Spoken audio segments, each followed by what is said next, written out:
Overlooked Apollo data from the 1970s reveals a huge record of hidden moonquakes. A reanalysis of 50-year-old Apollo mission data long abandoned by NASA has revealed 22,000 previously unrecognized moonquakes, almost tripling the known number of seismic lunar events. The moon is much more seismically active than we realized, a new study shows.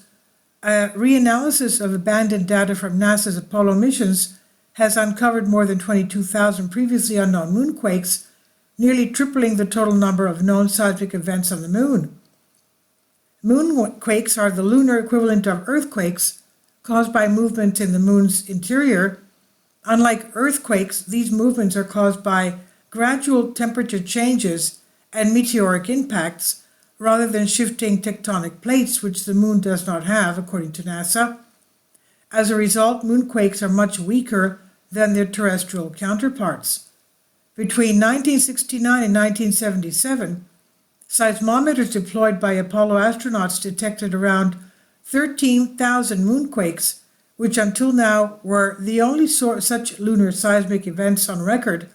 But in the new study, one researcher spent months painstakingly reanalyzing some of the Apollo records and found an additional 22,000 lunar quakes, bringing the total to 35,000.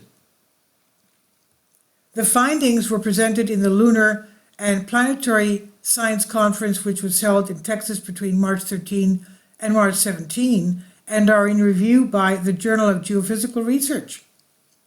The newly discovered moonquakes show that the moon may be more seismically and tectonically active today than we had thought. Jeffrey Andrews Hanna, a geophysicist at University of Arizona who was not involved in the research, told Science magazine, he said, "It's incredible that after 50 years, we're still finding new surprises in the data."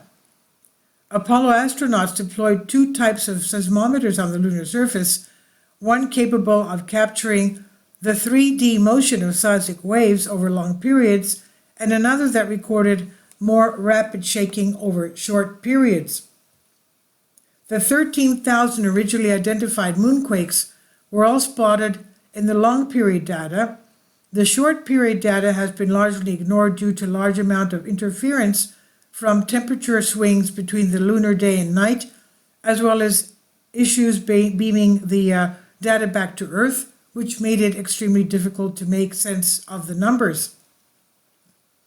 Literally no one checked all of the short period data before, study author Keisuke Onodera, a seismologist at the University of Tokyo, told Life Science. Not only have this data gone unchecked, but it was almost lost forever. After the Apollo missions came to an end, NASA pulled funding from lunar seismometers to support new projects. Although the long period data was saved, NASA researchers abandoned the short period data and even lost some of their records. However, Yoshio Nakamura, a now retired geophysicist at the University of Texas in Austin, saved a copy of the data on 12,000 reel-to-reel tapes, which were later digitally converted. "We thought there must be many, many more moonquakes in the data," Nakamura said, "but we couldn't find them." In the new study, Onodera spent 3 months going back over the digitized records and applying denoising techniques to remove the interference in the data, and this enabled him to identify 30,000 moonquake candidates, and after further analysis he found that 22,000 of these were caused by lunar quakes. Not only do these additional quakes show that there was more lunar seismic activity than we realized, the readings also hint that more of these quakes were triggered at shallower points than expected, suggesting that the mechanisms behind some of these quakes are more fault-oriented than we know, Onodera said. However, additional data will be needed to confirm these theories. Recent and full moon missions could soon help scientists to better understand moonquakes.